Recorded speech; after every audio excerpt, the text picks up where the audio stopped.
Bismillah, Assalamualaikum warahmatullahi wabarakatuh. Izin memperkenalkan diri. Nama Muhammad Thoib Ar-Rasyid, NPM 1804040067, mahasiswa Institut Agama Islam Negeri Metro Lampung, jurusan Ekonomi Syariah. Di sini saya akan membawakan materi yang berjudul Teori Uang dalam Islam, yang mana memiliki sub pembahasan terkait dengan permintaan dan penawaran uang. Adapun pembahasan yang pertama ialah pengertian uang menurut konvensional dan menurut Islam.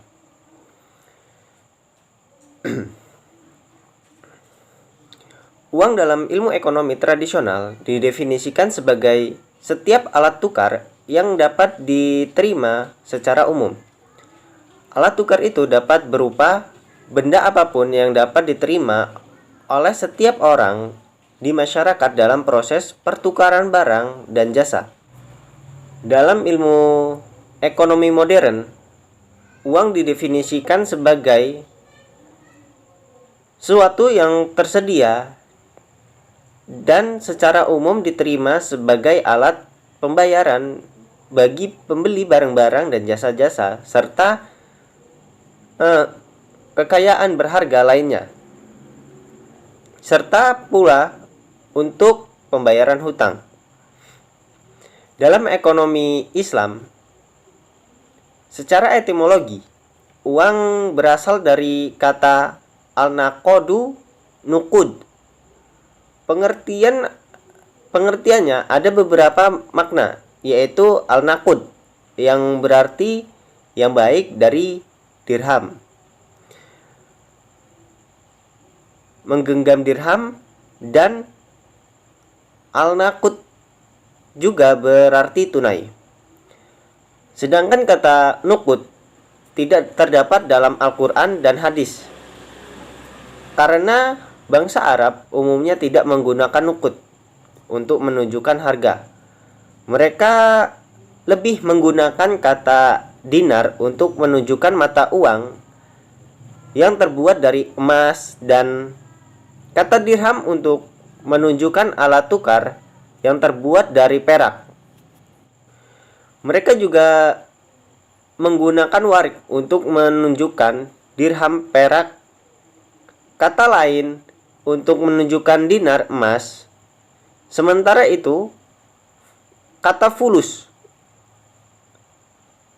adalah alat tukar tambahan yang digunakan untuk membeli barang-barang murah.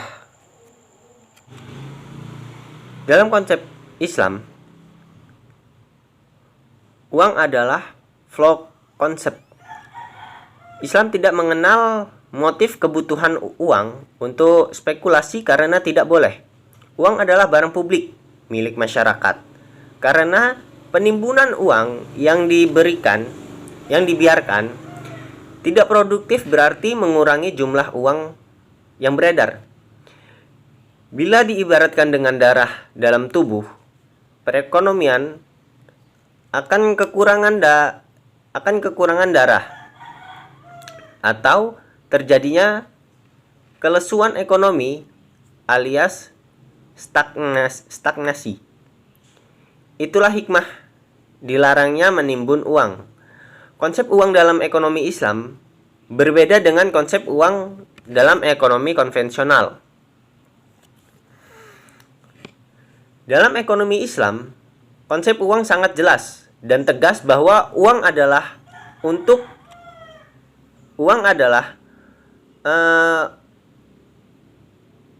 bukan kapital. Sedangkan uang dalam perspektif ekonomi konvensional diartikan secara bolak-balik, yaitu uang sebagai uang dan sebagai kapital. Adapun fungsi uang secara umum, fungsi uang sebagai perantara untuk pertukaran barang dengan barang. juga untuk menghindari perdagangan dengan cara barter. Secara lebih rinci, fungsi uang dibedakan menjadi dua, yaitu fungsi asli dan fungsi turunan. Fungsi asli uang ada 3 macam, yaitu yang pertama alat tukar, yang kedua sebagai satuan hitung, dan yang ketiga sebagai penyimpan nilai.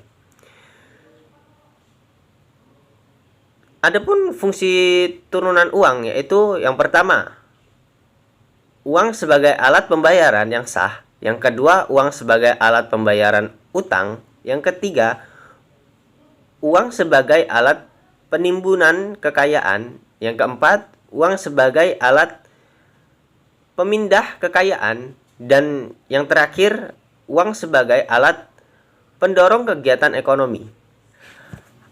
Adapun fungsi uang dalam Islam dipandang sebagai alat tukar, bukan suatu komoditi. Peranan uang ini dimaksud untuk melenyapkan ketidakadilan, ketidakjujuran, dan pengisapan dalam ekonomi turun-menurun atau barter. Karena dalam sistem barter ada unsur ketidakadilan yang digolongkan seperti riba al-fadl. Uang dapat digunakan sebagai ukuran uang dapat digunakan sebagai ukuran opportunity cost, yaitu pendapatan yang hilang.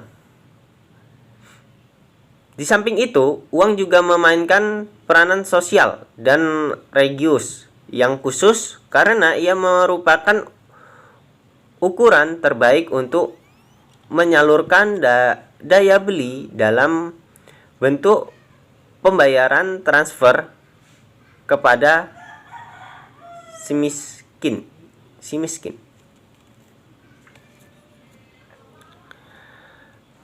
Adapun permintaan uang dalam Islam,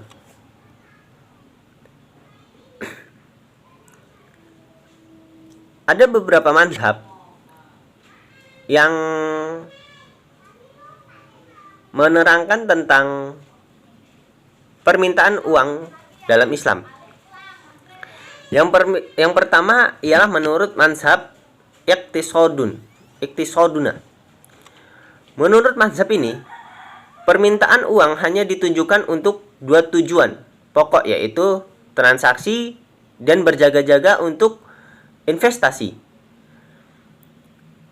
Permintaan uang untuk transaksi merupakan fungsi dari tingkat pendapatan yang dimiliki oleh seseorang, di mana semakin tinggi tingkat pendapatan seseorang, maka permintaan untuk memfasilitasi transaksi barang dan jasa itu meningkat.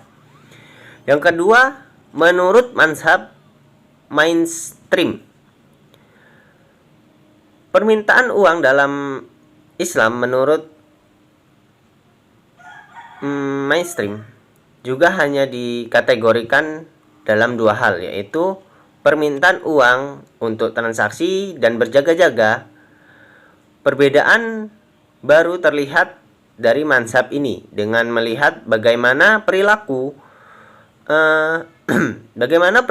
permintaan uang dalam motivasi berjaga-jaga dalam Islam, dan variabel apa yang mempengaruhi motif berjaga-jaga ini. Ada landasan filosofi dari teori dasar permintaan ini adalah bahwa Islam mengarahkan sumber-sumber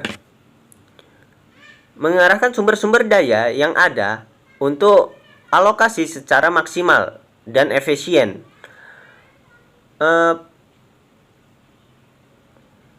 Pelarangan hoarding money atau penimbunan kekayaan merupakan kejahatan. Penggunaan uang yang harus diperangi.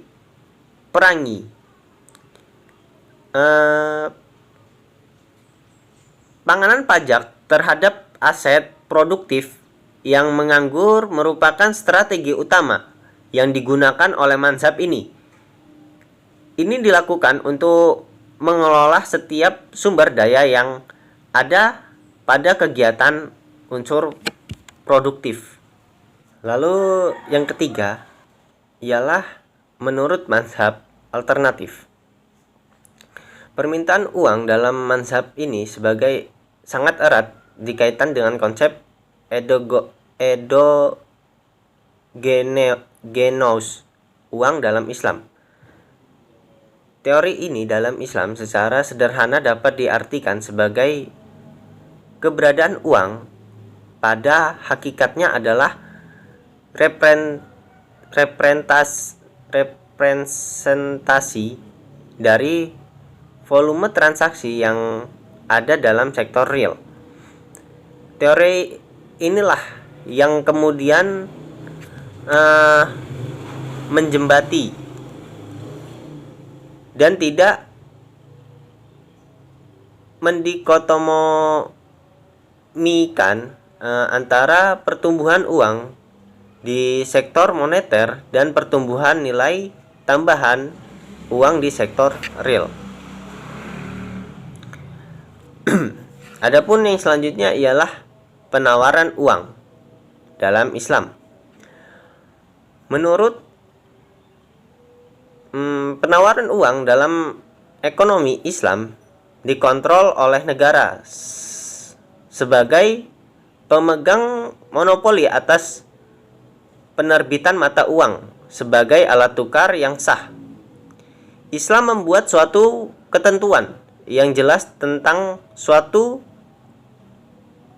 benda keuangan nasional, badan keuangan nasional, dalam cabang-cabang yang tersedia di seluruh negara.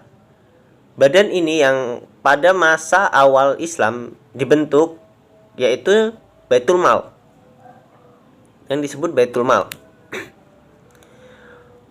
yang mana merupakan properti dari semua bank sentral modern milik negara yang melaksanakan seluruh fungsi seperti yang dilakukan oleh bank sentra dengan mengecualikan penerbitan masa uang dan fungsi lainnya yang telah dipercaya Islam kepada Islam kepada bendahara negara. Negara melakukan sendiri kontrol terhadap penerbitan uang dan kepemilikan atas semua bentuk uang, baik uang logam, uang kertas, uang kredit. Negara melalui Badan Keuangan Nasional beserta perwakilan cabang-cabang berkuasa penuh untuk mengontrol uang logam, pencetakan uang kertas, dan pengadaan bahan uang dengan proporsi yang layak antara perunggu, nikel, perak, dan emas serta kertas sesuai dipandang paling praktis.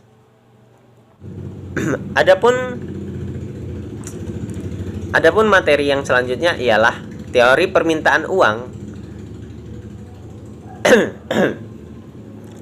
Adapun yang selanjutnya ialah teori permintaan dan penawaran uang dalam konvensional.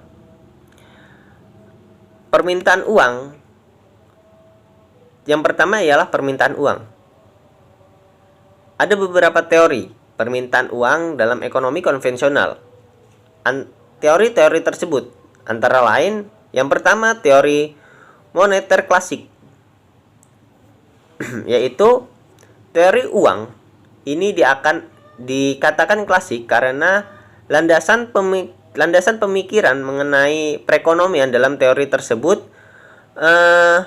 menggunakan asumsi klasik, yaitu perekonomian selalu dalam keadaan seimbang. Teori permintaan uang menurut Irving Fisher dan teori permintaan uang menurut Schamberger adalah contoh dari teori uang klasik. Teori permintaan uang menurut Irving Fisher seperti yang diuraikan dalam bukunya yang berjudul Transient Demand, The Heart of the for Money, Demand for Money, memandang uang sebagai alat tukar. Lalu teori yang kedua ialah teori Keynes.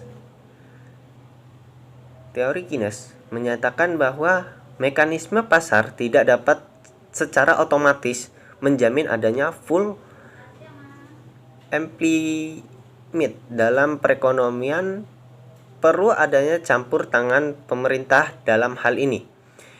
Teori keuangan dikemukakan Keynes pada umumnya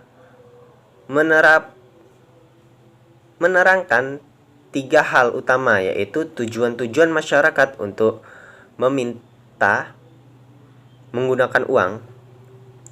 Lalu yang kedua, faktor-faktor yang menentukan tingkatan bunga. Dan yang terakhir, efek perubahan penawaran uang terhadap kegiatan ekonomi negara. Lalu selanjutnya, teori permintaan uang setelah Keynes. Terdapat 3 permintaan uang setelah masa Keynes, yaitu teori permintaan uang untuk tujuan transaksi oleh Baumol, teori permintaan uang untuk spekulasi oleh Tobin, dan teori permintaan uang menurut Friedman. Adapun teori menurut Baumol yang menyatakan bahwa adanya lembaga keuangan yang memberikan bunga menyebabkan orang yang memegang uang tunai mengalami kerugian yang disebabkan opportunity cost, di mana ia kehilangan kesempatan memperoleh bunga dari pendapatannya. Semakin tinggi bunga, maka akan semakin tinggi pula biaya yang harus ditanggung seseorang dalam memegang uang tunai.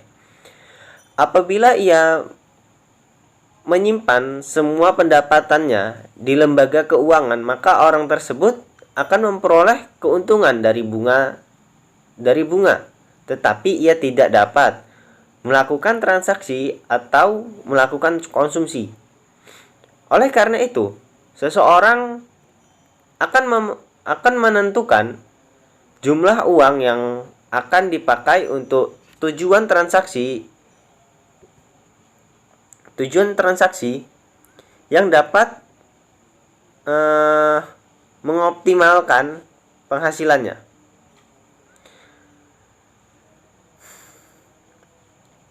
Lalu yang selanjutnya, penawaran uang. Keseimbangan pasar uang terjadi pada saat permintaan uang sama dengan penawaran uang.